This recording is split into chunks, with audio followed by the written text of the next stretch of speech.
Imagina estar de pie, atado frente a una multitud que no espera tu arrepentimiento, sino tu humillación más absoluta. El silencio previo a los gritos es incluso más insoportable que el castigo que te aguarda. Cada mirada clavada en tu rostro se convierte en un dardo que perfora la poca dignidad que aún conservas. A tu alrededor, la gente se amontona con una mezcla de curiosidad morbosa y satisfacción apenas contenida.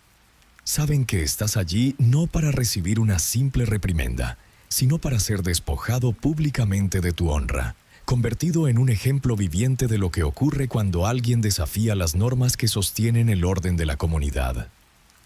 En la antigua Grecia, las plazas públicas no solo eran espacios de comercio y debate filosófico, sino también el escenario perfecto para exhibir la caída de aquellos que habían osado traicionar la confianza colectiva. Allí se empleaba con frecuencia el pilori, una estructura de madera que atrapaba el cuello y las muñecas del condenado, obligándolo a permanecer inmóvil durante horas, con la cabeza inclinada hacia adelante en un gesto de sumisión absoluta. A veces el castigo duraba un día entero, bajo el sol inclemente que quemaba la piel y reseca la garganta, mientras el público desfilaba para observar de cerca al desgraciado. Los más piadosos se limitaban a escupir al suelo frente a él. Otros no dudaban en arrojar desperdicios, restos de pescado y frutas podridas que se adherían al cabello y la ropa, impregnando con un hedor difícil de quitar incluso después de que se retirara el cepo. Los castigos griegos, aunque podrían incluir multas o exilio, confiaban con fervor en la capacidad del ridículo para destruir el espíritu. Un ciudadano respetable se convertía en pocas horas en un paria incapaz de sostener la mirada de sus antiguos vecinos. El daño era irreversible, pues la memoria colectiva se alimentaba de esos espectáculos y los repetía en susurros y relatos, prolongando la vergüenza mucho después de que se desmontara el pilori. En Roma, el poder del escarnio alcanzó un nivel casi ceremonial. El foro, centro de la vida política y social, también era el lugar donde se celebraban castigos públicos con un aire de teatralidad que fascinaba a los espectadores. Allí se podía ver desfilar a los condenados, obligados a portar insignias que declaran su delito. Algunos llevaban tablillas colgadas al cuello con letras grabadas que delataban su condición. La C de condemnat, la F de fugitivus para los esclavos que habían intentado huir. Otros sufrían un castigo más permanente. El hierro candente que marcaba la frente o el brazo con símbolos de ignominia, creando una cicatriz que gritaba su vergüenza incluso en el silencio. No bastaba con cumplir la pena, había que cargar con la señal visible del fracaso moral. Una de las escenas más impactantes era la del desfile de quienes habían traicionado pactos sagrados. Vestidos con túnicas rasgadas y coronas de ortigas que provocan escozor, los reos avanzaban entre los puestos de los mercaderes mientras se escuchaban abucheos y risas. Era imposible apartar la vista de esos cuerpos marcados, de esas cabezas inclinadas bajo el peso de la deshonra. La multitud encontraba en aquel ritual una confirmación de su propia superioridad, una garantía de que la ley podía doblegar incluso a los más orgullosos. En las pequeñas aldeas europeas de la Edad Media, la humillación pública se convirtió en una costumbre tan arraigada que cada comunidad disponía de su propio lugar reservado al escarnio. Los cepos, pesados y fríos, se instalan a menudo junto a la iglesia o en el mercado, de manera que nadie pudiera pasar sin notar la presencia del culpable. Algunos cepos sujetaban los tobillos, obligando a permanecer sentado con las piernas extendidas. Otros atrapaban la cabeza y las manos en una postura incómoda que pronto derivaría en calambres y un dolor punzante en los hombros. Pero el verdadero suplicio era la exposición. La gente se turnaba para increpar al reo, burlarse de su desgracia, a veces arrojar cubos de agua sucia o restos de comida. Durante los días de feria, el castigo se convertía en un entretenimiento casi festivo. Familias enteras acudían a contemplar la escena, los niños aprendían a reírse de la miseria ajena y los ancianos comentaban entre susurros las circunstancias del delito. La enseñanza era clara. Quien se apartaba del camino recto acabaría allí, humillado ante todos. El paseo de la vergüenza era otra forma implacable de castigo. El condenado debía recorrer la población en un recorrido preestablecido, siempre bajo la vigilancia de alguaciles que se aseguraban de que no se desmayara ni intentara huir. Llevaba colgado un cartel que anunciaba su falta: ladrón, hereje, perjuro. A menudo se le vestía con ropas estrafalarias, a veces con colores chillones que lo hacían destacar entre la multitud. En algunas regiones se añadían gorros puntiagudos o coronas de paja trenzada, símbolos grotescos que magnificaban el ridículo. El cortejo avanzaba lentamente, mientras las puertas se abrían y la gente salía a presenciar el espectáculo. Algunos apartaban la vista, incómodos ante la humillación de un vecino. Otros reían con un placer difícil de disimular. Aquellas caminatas no solo destrozaban el prestigio del culpable, sino que le recordaban que su pecado no era asunto privado, sino una ofensa contra el orden común. En otros casos se utilizaban collares de hierro pesados, diseñados para causar incomodidad y evidenciar la condición degradada del reo. Muchos de estos collares llevaban campanas pequeñas que tintineaban con cada movimiento. El sonido se convertía en un aviso permanente, una alarma que precedía la llegada del humillado. Así, no podía moverse sin anunciar su presencia, sin recordar a todos que su honor estaba manchado.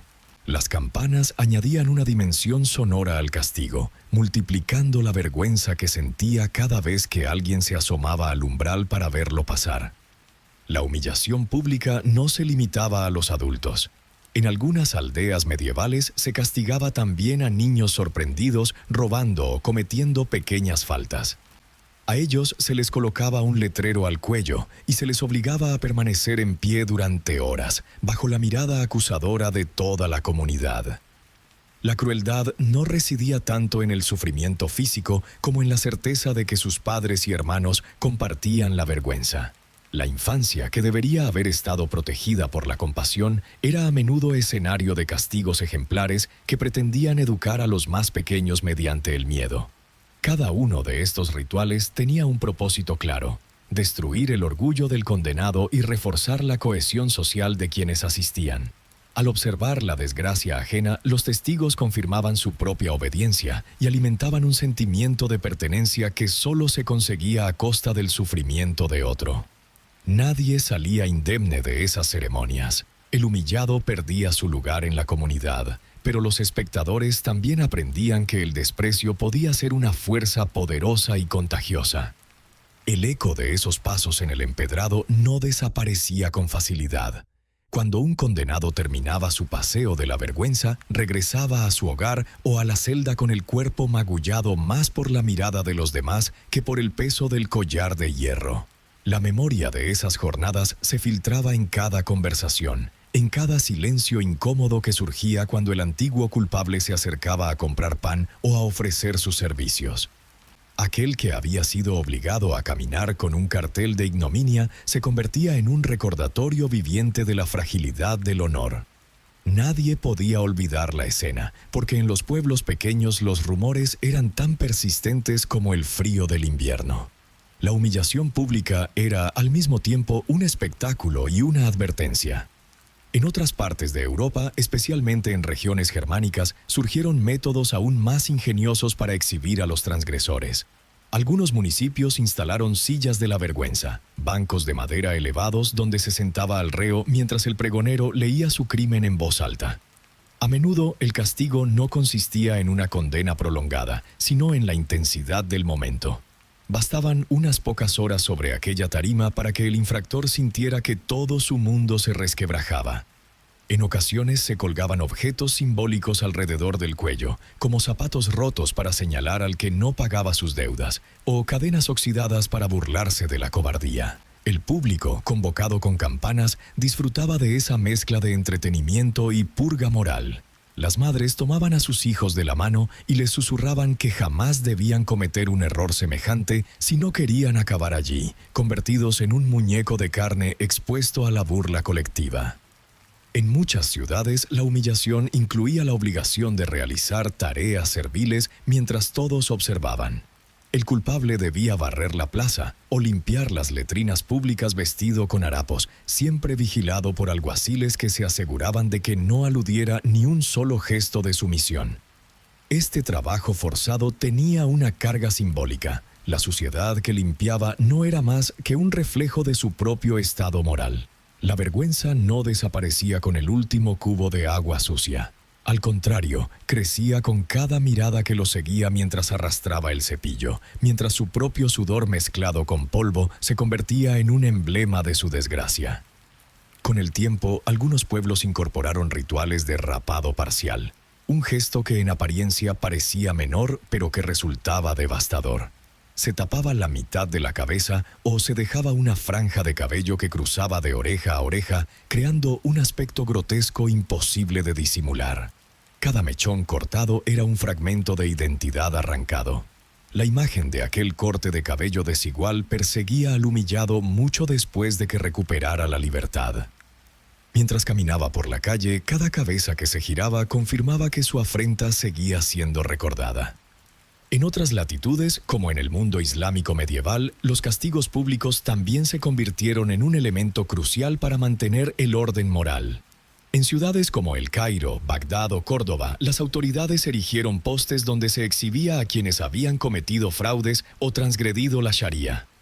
Los comerciantes sorprendidos adulterando mercancías eran paseados con los productos defectuosos colgados del cuello, un modo elocuente de unir la prueba material al cuerpo del delincuente.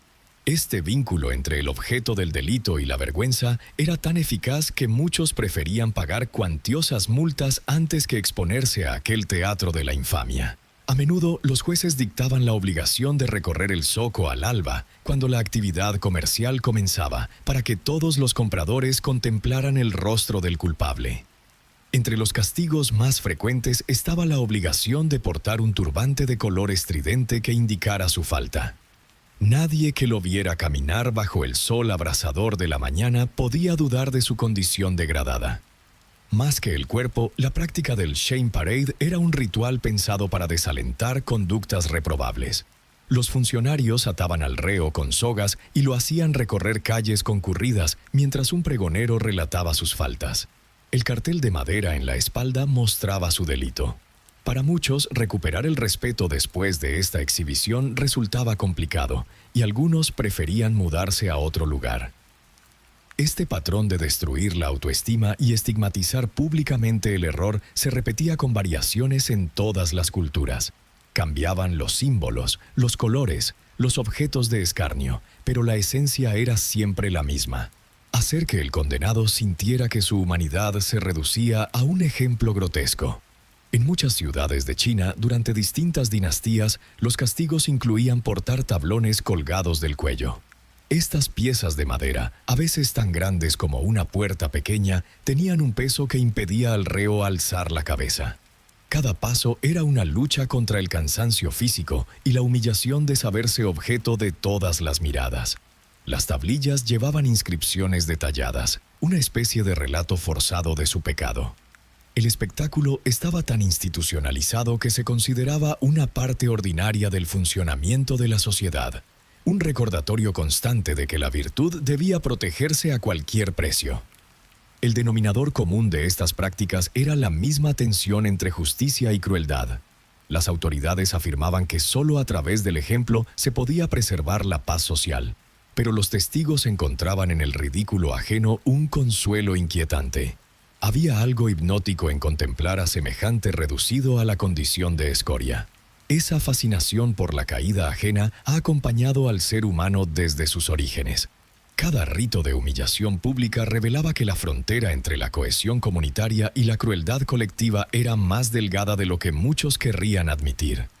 En América colonial, la humillación pública heredó la tradición europea y la adaptó a los nuevos entornos donde las pequeñas poblaciones estaban unidas por un tejido social aún más denso, casi imposible de burlar. Allí, los postes de la vergüenza se levantaban junto a las iglesias, como si la fe y la condena fueran dos caras de la misma moneda. Las colonias británicas en Norteamérica fueron prolíficas en el uso de cepos y pilloris. Cualquiera que caminara por las calles de Boston o de Nueva York podía encontrarse con un hombre o una mujer encorvados bajo un marco de madera que sujetaba sus muñecas y su cuello. La finalidad no era tanto infligir dolor físico prolongado, sino destruir la imagen respetable del condenado, convertirlo en un espectáculo al alcance de todos, desde el granjero que llegaba con su carreta hasta los niños que correteaban alrededor lanzando insultos. A veces se añadían elementos simbólicos que multiplicaban la humillación. Si el delito hubiera sido el robo de pan o de ropa, el condenado debía llevar colgado al pecho un saco con el objeto sustraído o un cartel en el que se leía "Thief" en letras grandes y temblorosas, pintadas a mano. Esta simple palabra, que de lejos podría parecer un rasgo menor, adquiere el peso de una maldición cuando se repetía en las conversaciones del pueblo. Nadie olvidaba al ladrón que estuvo 3 días en el cepo bajo la lluvia. Aún años después, al pasar junto a su puerta, se podía escuchar un murmullo que devolvía su crimen a la memoria de todos. La vergüenza pública no distinguía entre sexos. Las mujeres acusadas de chismes maliciosos, adulterio o conducta indecorosa eran sometidas a castigos diseñados especialmente para ellas. Una de las prácticas más conocidas era la bridle de la escaldadura, un artilugio de hierro con una lengüeta que se introducía en la boca para impedir hablar. Esta máscara grotesca cubría la cabeza y el rostro, sujetándose con un cerrojo que la mantenía en su sitio. El efecto era doble. Por un lado, silenciar a la acusada. Por otro, la convertía en una figura monstruosa, casi inhumana. Mientras la obligaban a caminar por la plaza con su máscara resonando a cada paso, los vecinos se detenían a contemplar su degradación. Algunas mujeres, incapaces de soportar la vergüenza, no regresaban nunca a su hogar. La misma comunidad que proclamaba los valores de la virtud cristiana era la que gozaba con la exhibición de aquella humillación meticulosa. En otros casos, el castigo era menos doloroso físicamente, pero igual de letal para el espíritu. Una mujer sorprendida en adulterio podía ser condenada a portar ropas invertidas y un gorro de color chillón, mientras recorría las calles con un letrero colgado al cuello que detallaba su falta. No había forma de ocultar la vergüenza. Era un espectáculo que todos estaban invitados a presenciar. El paseo se prolongaba hasta que se consideraba que el castigo moral había cumplido su función, pero en realidad la condena seguía su curso mucho tiempo después, cuando las puertas se cerraban al verla acercarse, o los compradores cambiaban de puesto si ella se acercaba con su canasta de huevos. La América colonial conoció también los azotes públicos, que combinaban la humillación con un castigo físico breve pero visible. El reo era atado a un poste, con la espalda descubierta, mientras un verdugo designado por las autoridades aplicaba un número fijo de latigazos. La multitud se congregaba con un silencio expectante, y el primer golpe rompía esa calma en un coro de suspiros y exclamaciones. Aunque el dolor físico era intenso, lo que más hería era la certeza de que todos, incluso los niños, serían testigos de la propia flaqueza. En algunos casos se permitía a los familiares presenciar el castigo, como una lección ejemplar que debía transmitirse de generación en generación. El poste de los azotes era un símbolo permanente del poder de la comunidad para destruir la dignidad de cualquiera que se apartara del orden establecido. Con la llegada del siglo XVIII, estos rituales empezaron a adquirir un matiz más complejo. En algunas colonias se debatía si el uso del castigo público fomentaba el orden o, por el contrario, alimentaba una crueldad que envenenaba a la sociedad. No obstante, la mayoría de los líderes locales defendían que la vergüenza era indispensable. Era más barata que las prisiones, más eficaz que la multa y más duradera que cualquier herida superficial. La humillación, decían, se filtraba en la conciencia con la tenacidad de una enfermedad crónica. Una cicatriz se podía ocultar bajo la ropa, pero una memoria pública no se borraba nunca. Avanzando hacia el siglo XIX, el mundo empezó a descubrir nuevas formas de exhibición punitiva. Aunque las penas corporales fueron reduciéndose en muchos países, la sociedad encontró otros métodos para mantener la presión del escarnio. En las comunidades rurales todavía se colocaban cepos de uso ocasional. En las ciudades surgieron otras maneras más discretas, pero igual de devastadoras. Publicar los nombres de los morosos en listas pegadas en la puerta del ayuntamiento.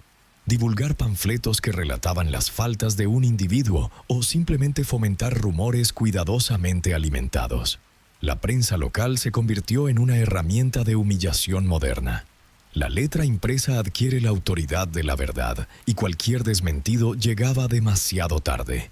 Para la persona señalada no había diferencia esencial entre un cartel colgado al cuello y un artículo que describe su deuda o su traición. La vergüenza era la misma, solo cambiaba el medio. Mientras tanto, en Europa, la humillación pública seguía evolucionando con el paso del tiempo. Francia, por ejemplo, fue testigo de uno de los episodios más célebres de degradación pública en el siglo XX. La rapadura de mujeres acusadas de haber colaborado con el enemigo durante la ocupación alemana. Cuando terminó la guerra, la necesidad de vengar la humillación colectiva se desbordó en actos de exhibición punitiva. Decenas de miles de mujeres fueron llevadas a las plazas y sometidas a un ritual sencillo pero devastador. Un peluquero improvisado les cortaba el cabello al ras, a menudo dejando mechones desiguales, mientras la multitud las rodeaba con un fervor casi religioso. Algunos niños se encaramaban a los muros para ver mejor. Las cabezas rapadas se convirtieron en el signo infalible de la vergüenza, la prueba de un pecado que muchos preferían no precisar, pero que todos condenaban. Una mujer podía recuperar su ropa, su casa y su trabajo, pero la marca invisible de aquella humillación seguía presente en cada mirada que se cruzaba con la suya. El siglo XX confirmó que la exposición pública seguía siendo un instrumento poderoso. Cambiaron las costumbres, desaparecieron los cepos, se prohibieron los azotes, pero el mecanismo psicológico persistió. La vergüenza colectiva se adaptó a las nuevas sensibilidades. La fotografía y el periodismo multiplicaron su alcance. Ya no hacía falta una plaza abarrotada. Bastaba un artículo, una imagen o un rumor que se propagara de boca en boca. El efecto era idéntico. La comunidad encontraba su cohesión en la contemplación de un culpable. La justicia seguía mezclada con el goce de presenciar la ruina moral de otro ser humano. El siglo XX avanzó y con él se sofisticaron las formas en que la vergüenza pública se desplegaba como un espectáculo ineludible. La tecnología añadió una dimensión nueva y aterradora. La imagen reproducida miles de veces, la noticia que circulaba por periódicos y emisoras de radio, la fotografía que capturaba para siempre el momento de la degradación. Ya no bastaba con congregar a los vecinos en una plaza. Bastaba con que un reportero levantara su cámara y pulsa el disparador. Así nació una modalidad de humillación que no requería cadenas ni cepos, sino la certeza de que el rostro del culpable llegaría a rincones que jamás pisaría. La prensa amarilla hizo de estos episodios un negocio rentable. Las historias de adulterios, fraudes o traiciones políticas llenaban columnas y titulares con un lenguaje apenas disfrazado de rigor periodístico. Aquel que caía en desgracia veía su nombre repetido una y otra vez, como si cada impresión añadiera un estrato de ignominia más denso. Algunos gobiernos aprovecharon esta dinámica para reafirmar su autoridad. Durante la Revolución Cultural en China, el ritual de la humillación pública se institucionalizó con un fervor que mezclaba el dogma político y el ansia de control social. Decenas de miles de personas fueron obligadas a participar en mítines de denuncia donde se exhibía a los acusados ante multitudes de compañeros, vecinos y hasta parientes. El procedimiento era casi siempre idéntico. El señalado debía inclinar la cabeza bajo el peso de un cartel que proclamaba su culpa, mientras los altavoces repetían consignas. A veces se le colgaban tablones de madera tan pesados que no podía erguirse. La multitud respondía con gritos de desprecio, puños alzados y gestos de repulsa coreografiados con precisión. Aquella mezcla de teatro y castigo penetraba hasta los pliegues más íntimos del espíritu. El propósito no era corregir un error puntual, sino despojar al individuo de toda dignidad, volverlo un cascarón vacío, un ejemplo viviente de lo que ocurre cuando se traiciona la causa común. Las fotografías de esos actos muestran rostros apagados, cuerpos doblados por el peso del cartel y la vergüenza, multitudes que asisten con un fervor que alterna el entusiasmo y el alivio de no ser ellos los que están allí. En otros países, la humillación pública adoptó formas más sutiles, pero no menos implacables. A mediados del siglo XX, Estados Unidos vivió episodios en los que el miedo al comunismo alimentó la sospecha y la delación. Aquellos señalados como simpatizantes de ideas subversivas podían perder su empleo, su reputación y su círculo social sin que mediara un juicio formal. No era necesario colocar un cartel físico al cuello. Bastaba con que la prensa local publicara su nombre y un breve comentario sobre su ideología. El efecto era igual de devastador. Algunos perdieron toda posibilidad de encontrar trabajo en su comunidad y se vieron obligados a mudarse, llevando consigo la mancha invisible que se había adherido a su nombre. La sociedad moderna demostraba así que la vergüenza seguía siendo una herramienta poderosa, capaz de arruinar vidas sin derramar una gota de sangre. Mientras tanto, en Europa, la práctica de rapar cabezas a las mujeres acusadas de colaboracionismo se prolongó durante años tras el final de la guerra. Aunque muchos países intentaron disimular aquellas purgas tras un velo de justicia patriótica, lo cierto es que la dimensión pública era parte esencial del castigo. No bastaba con juzgar o encarcelar, era necesario que todo el pueblo contemplaba la caída de esas mujeres y se sintiera vindicado. Las multitudes reunidas en plazas y calles participaban con la misma fascinación de siglos anteriores. El pelo caía en mechones mientras los niños señalaban y los ancianos murmuraban, confirmando que el deshonor colectivo solo podía redimirse mediante la humillación individual. Al día siguiente, aquellas cabezas rapadas eran visibles en cada esquina, recordando a todos que la frontera entre el honor y la ignominia era tan delgada como el filo de unas tijeras. Con la llegada de la televisión, la exposición pública encontró una plataforma aún más poderosa. Los procesos judiciales comenzaron a retransmitir en directo, multiplicando la audiencia y el impacto emocional. El acusado, sentado ante un tribunal, no solo enfrentaba a los jueces, sino a millones de espectadores que, desde la comodidad de sus hogares, observaban cada gesto, cada temblor de la voz, cada lágrima contenida. El juicio se convertía en una ceremonia de degradación colectiva. El momento de la sentencia, retransmitido con primeros planos y comentarios de expertos, se experimentaba como un clímax de la narrativa mediática. La justicia, decían, debía ser transparente. Pero bajo esa transparencia latía el mismo impulso que siglos atrás empujaba a las multitudes a reunirse frente al cepo: la satisfacción de ver cómo alguien perdía su lugar en la jerarquía moral. En otras latitudes, la humillación pública siguió adoptando formas tradicionales. En algunos pueblos de América Latina, hasta fechas recientes, se conservaban costumbres que obligaban al ladrón sorprendido a desfilar por las calles con un cartel que declaraba su delito. A veces se le obligaba a caminar descalzo, con los pantalones rotos y un sombrero ridículo. La comunidad se agolpaba a los lados del camino, alternando risas y reproches. No era raro que el alcalde o los policías locales justificaran este ritual como una manera de restaurar el orden sin recurrir a la cárcel.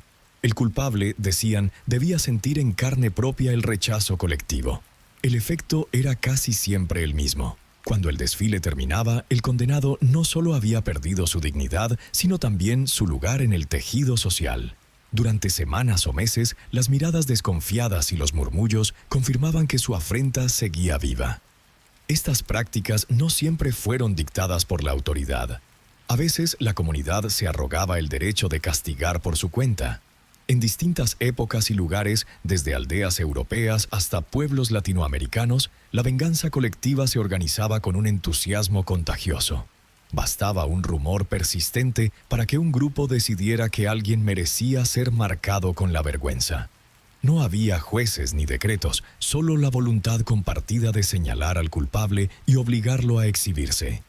Estas ceremonias improvisadas demostraban que el poder del ridículo es en esencia un impulso que brota de lo más profundo de la naturaleza humana.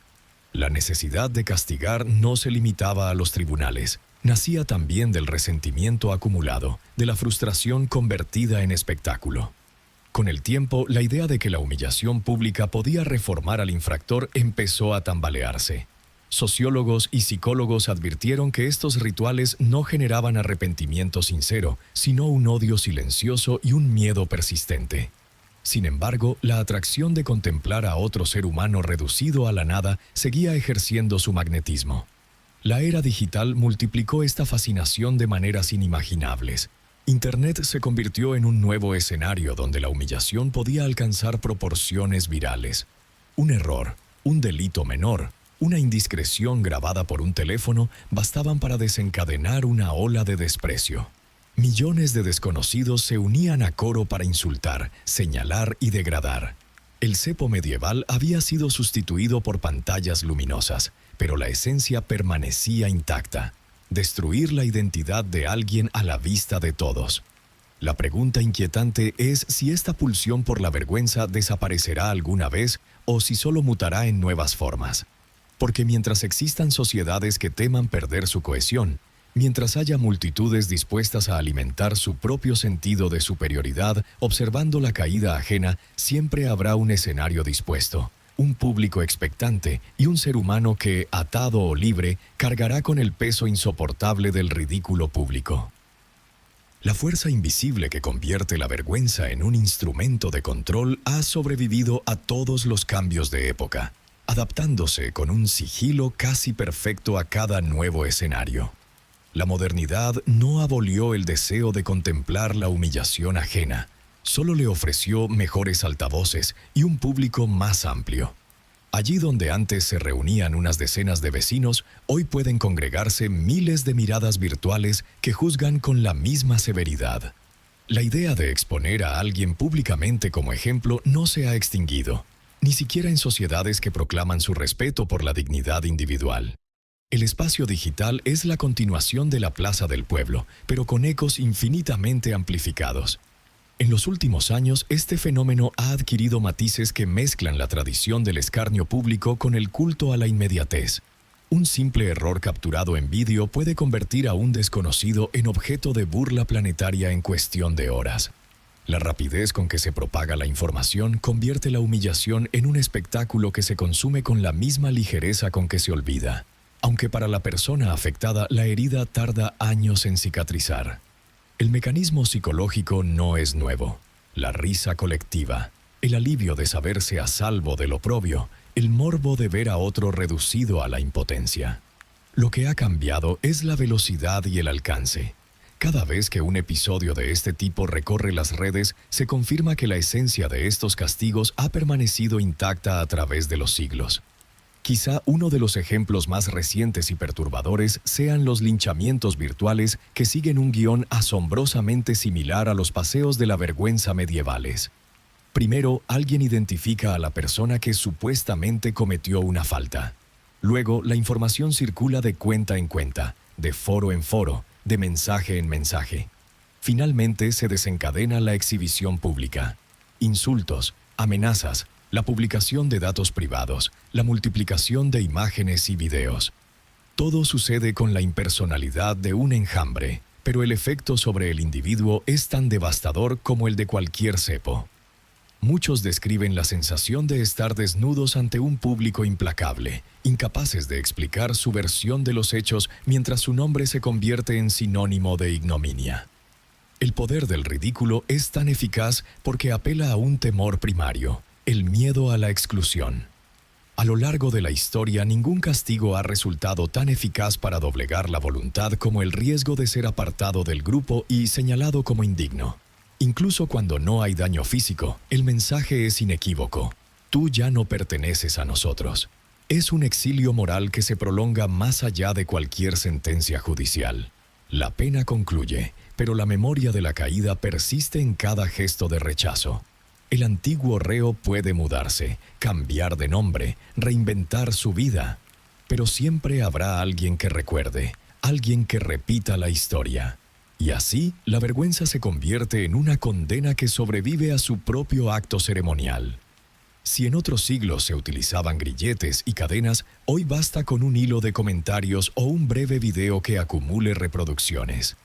La misma fascinación que llevaba a las multitudes a reunirse en la plaza empuja ahora a millones de personas a compartir la desgracia de otro. El lenguaje es nuevo, los gestos de desprecio se expresan con emoticonos o frases cortas, pero el impulso subyacente no ha cambiado. Es la misma mezcla de alivio, superioridad y miedo que sentían quienes miraban a un ladrón atado a un poste. porque en el fondo, cada espectador sabe que un paso en falso podría situarlo al otro lado de la línea.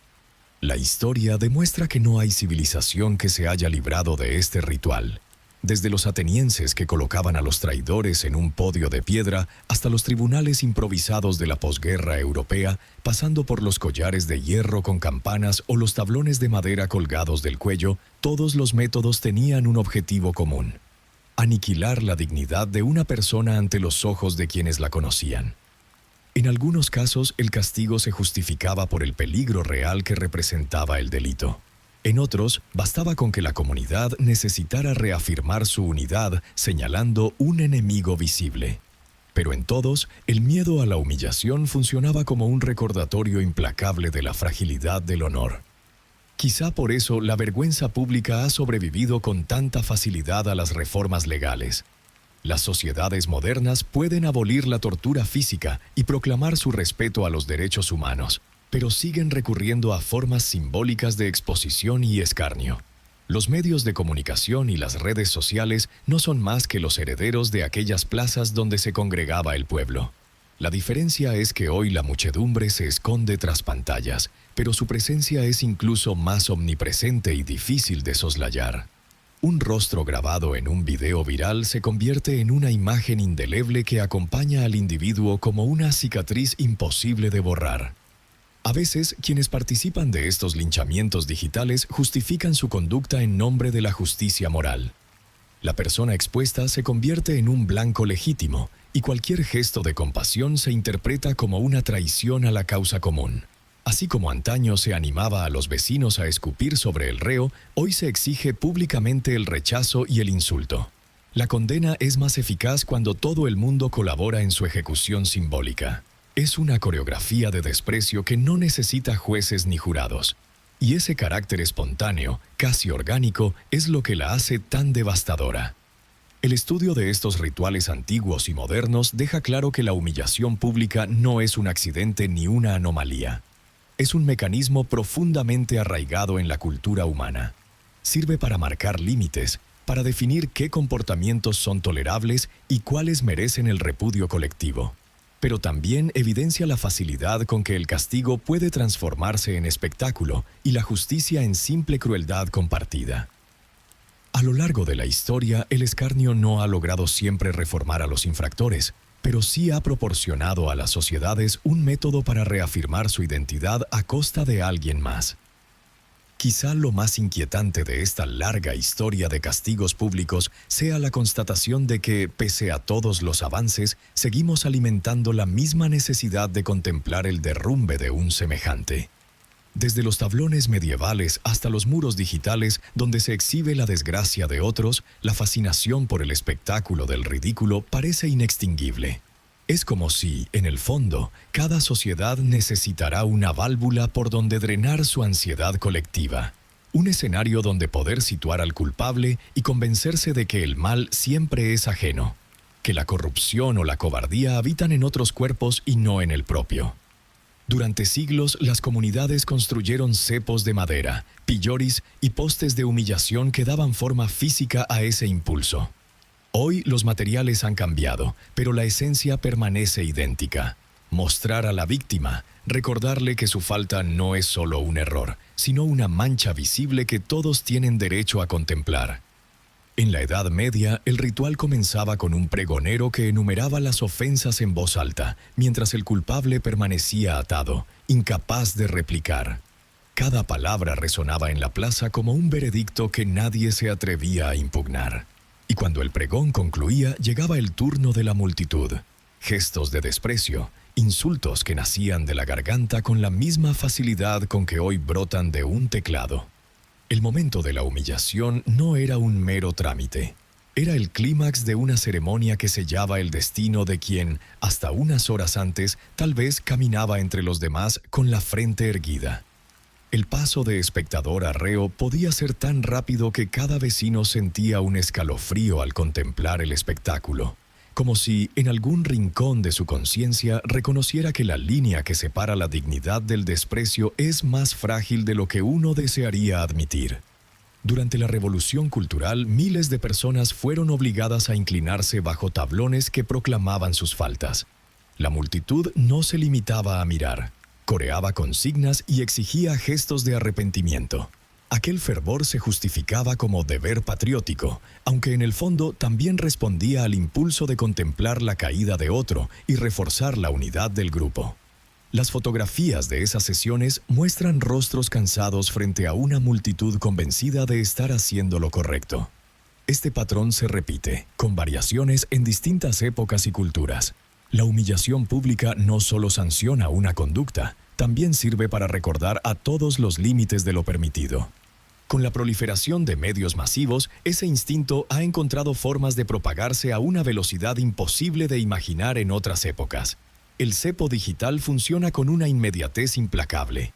Una acusación, una imagen o un rumor circulan con tal rapidez que, para cuando la víctima intentó defenderse, ya está sentenciada en la mente de miles de desconocidos. La ausencia de un ritual formal no reduce su violencia. Al contrario, la hace más difusa y persistente. Nadie se responsabiliza de haber encendido la mecha, pero todos contribuyen con un clic, un comentario, un gesto que confirma la condena. A diferencia de los castigos antiguos, donde el tiempo tenía un límite, las humillaciones modernas pueden prolongarse indefinidamente, resucitadas cada vez que alguien decide compartir de nuevo aquella fotografía o aquel titular. Pese a ello, muchos justifican estas prácticas por el deseo de justicia social. Dicen que la exposición es el único recurso cuando las instituciones fallan, que mostrar la conducta reprobable disuade a otros de repetirla. Es un argumento que ha sobrevivido intacto durante siglos. En el siglo XVII, los magistrados declararon que el escarnio era una medicina moral. Hoy, quienes difunden campañas de linchamiento digital repiten la misma convicción, convencidos de que la vergüenza es la única herramienta eficaz para corregir los excesos.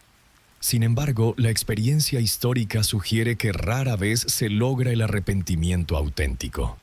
Lo que se siembra con frecuencia es la desesperación, la rabia o la voluntad de desaparecer. Las crónicas antiguas relatan casos de hombres que, tras pasar días en el cepo, abandonaron sus aldeas sin mirar atrás. Las noticias modernas cuentan historias semejantes de personas que cambian de identidad o se refugian en el anonimato para huir del escrutinio que no cesa. Si algo revela este recorrido es que la humillación pública es tan antigua como la necesidad de cohesión social. Desde Grecia hasta nuestros días se ha confiado en la fuerza de la vergüenza para recordar a todos cuál es el límite de lo permitido.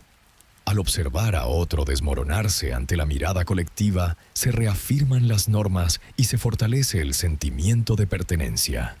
Cada cultura ha vestido ese impulso con símbolos distintos: tablones, coronas de ortigas, cabellos rapados, fotografías, titulares o publicaciones virales. Pero en todos los casos el núcleo es idéntico: marcar un cuerpo, una historia o un rostro como indignos de respeto. Tal vez el aspecto más perturbador de estos rituales sea que, aunque cambien las formas y se refinen los métodos, la emoción que provocan sigue siendo la misma. Una mezcla de temor y satisfacción. Un alivio profundo que nace al constatar que, por esta vez, no somos nosotros quienes estamos expuestos al ridículo. Es el otro el que carga con el peso insoportable de la mirada pública. Es el otro el que se convierte en un recordatorio viviente de cuánto puede costar un error, una traición, una simple debilidad.